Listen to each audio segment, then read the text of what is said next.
সারাদিন তো একসাথেই থাকবো। আমি কোনো স্বপ্ন দেখছিনি তো, একটা চড় মারো না। বিশ্বাস করো, আমি যদি এখন সব থেকে বেশি তোকে ঘৃণা করে থাকি, সেটা তুমি। এদিকে হোটেল ভাড়া খুব বেশি, একটা রুম গেলে 3-4 হাজার টাকা লাগবে। মাসে? আরে না না, দিনে। শালা এক নম্বরে ঠামনা, 40 টাকার মধ্যে 30 লাখ ওই খাবে। আমার চোখের সামনে যেন না দেখি, মার করো কে?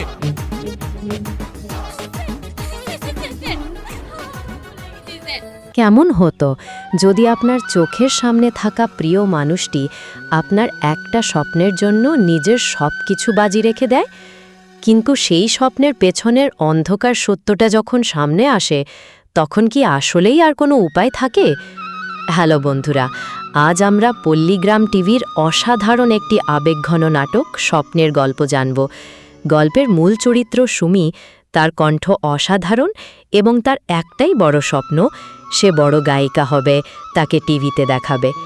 একদিন তার এই স্বপ্নের পালে হাওয়া লাগে যখন কলকাতা থেকে স্টার বাংলা চ্যানেল থেকে তার কাছে অডিশনের জন্য ফোন আসে। সুমির আনন্দের আর সীমা থাকে না। সে তার বান্ধবীকে বলে এবার অলিতে গলিতে শুধু তারই গান বাজবে। কিন্তু মধ্যবিত্ত বা গ্রামীণ পরিবারে মেয়েদের এমন স্বপ্ন দেখা যেন এক মস্ত বড় অপরাধ। সুমির বাবা যখন এই কথা জানতে পারে, সে পরিষ্কার জানিয়ে দেয় রান্নাঘরের বাইরে সুমির কোনো জায়গা নেই। গান বাজনার ভূত মাথা থেকে নামিয়ে তাকে সংসারের কাজ শিখতে হবে।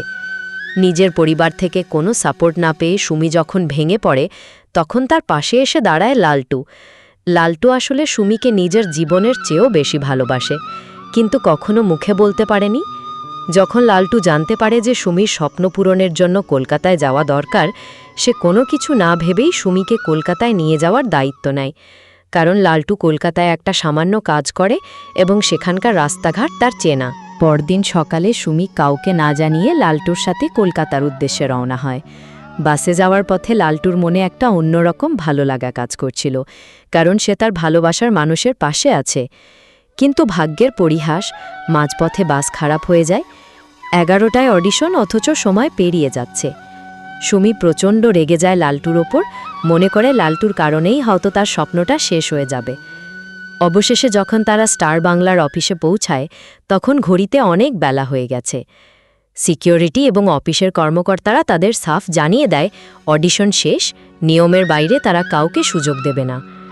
লালটু সুমির স্বপ্ন বাঁচাতে স্যারের পায়ে পর্যন্ত পড়ে যায়, এমনকি টাকা দিতেও রাজি হয়, কিন্তু তাদের ঘাড় ধাক্কা দিয়ে বের করে দেওয়া হয়। অডিশন দিতে না পেরে সুমি মানসিকভাবে পুরোপুরি ভেঙে পড়ে। গ্রামে ফিরে আসার পর তাদের এই পালিয়ে যাওয়ার ঘটনা পুরো এলাকায় রাষ্ট্র হয়ে যায়। সুমির বাবা এবং সমাজের লোকজন লালটুকে দোষী সাব্যস্ত করে। গ্রামের মাতব্বররা সিদ্ধান্ত নেয় যেহেতু তারা একসাথে পালিয়েছিল, তাই সামাজিকভাবে তাদের বিয়ে দিয়ে দেওয়া ছাড়া আর কোনো উপায় নেই। লালটু তো সুমিকে ভালোবাসতই, তাই সে এক পায়ে বিষয়টিতে রাজি হয়ে যায়। কিন্তু সুমি লালটুকে ভুল বোঝে। সে মনে করে লালটু ইচ্ছা করেই বাসের দেরি করিয়েছিল এবং এই সব কিছু লালটুর একটা চাল ছিল তাকে বিয়ে করার জন্য। বিয়ের রাতে সুমি লালটুকে তীব্র ঘৃণা ভরে বলে, তুমি আমার এতদিনের স্বপ্নগুলোকে একা একাই ভেঙে চুরমার করে দিলে। লালটু তখন সুমিকে স্পর্শ না করার প্রতিজ্ঞা করে এবং বলে সে শুধু সুমির স্বপ্ন পূরণ করতেই তাকে বিয়ে করেছে, কখনো স্বামীর অধিকার দাবি করবে না। বিয়ের পর সুমির শ্বশুরবাড়িতে গান বাজনা নিয়ে নানা কথা ওঠে। শ্বশুর সাফ জানিয়ে দেয় এই বাড়ির বউ হয়ে তাকে এসব বন্ধ করতে হবে, কিন্তু লালটু তার বাবার বিরুদ্ধে গিয়ে সুমিকে সাপোর্ট করে। এর মধ্যেই গল্পে নতুন মোড় আসে যখন লালটুর পুরনো বন্ধু কিরণ তাদের বাড়িতে আসে। কিরণ এখন কলকাতায় সিনেমার লাইনে কাজ করে এবং বড় বড় পরিচালকদের চেনে।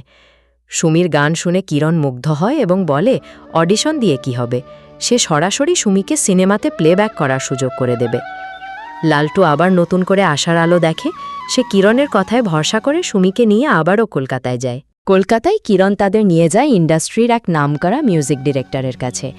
সুমি যখন সেখানে গান গেয়ে শোনায়, পরিচালক তার প্রশংসা করেন এবং বলেন আগামী সিনেমার জন্য কুমার শানুর বিপরীতে সুমিকে গান গাওয়ার সুযোগ দেওয়া হবে। এই কথা শুনে সুমি এবং লালটুর খুশির আর ঠিকানা থাকে না, কিন্তু এই আনন্দের আড়ালেই লুকিয়েছিল আসল অন্ধকার। পরিচালক জানান স্টুডিও বুকিং এবং ফর্মালিটির জন্য জরুরি ভিত্তিতে 2 লাখ টাকা জমা দিতে হবে। এত টাকা এই গরিব লালটু কোথায় পাবে? কিন্তু সুমি স্বপ্ন পূরণের জন্য লালটু গ্রামে ফিরে নিজের একমাত্র উপার্জনের মাধ্যম টোটো গাড়িটি বিক্রি করে দেয় এবং বাবার একমাত্র ফসলি জমি বন্ধক রেখে 2 লাখ টাকা জোগাড় করে। টাকা নিয়ে সুমি আর লালটু যখন আবার স্টুডিওতে যায়, পরিচালক সুমিকে একাকী কেবিনে ডাকেন। লালটু বাইরে অপেক্ষা করতে থাকে। ভেতরে যাওয়ার পর মিউজিক ডিরেক্টর সুমির সাথে অত্যন্ত আপত্তিকর আচরণ শুরু করেন এবং কুপ্রস্তাব দেন। তিনি বলেন টাকাটা জাস্ট একটা ফর্ম্যালিটি ছিল, কিন্তু ইন্ডাস্ট্রিতে স্টার হতে গেলে কি করতে হয় তা সুমিকে বুঝতে হবে। তিনি সুমিকে পরের দিন রাতে একটা হোটেলের রুমে আসার নির্দেশ দেন।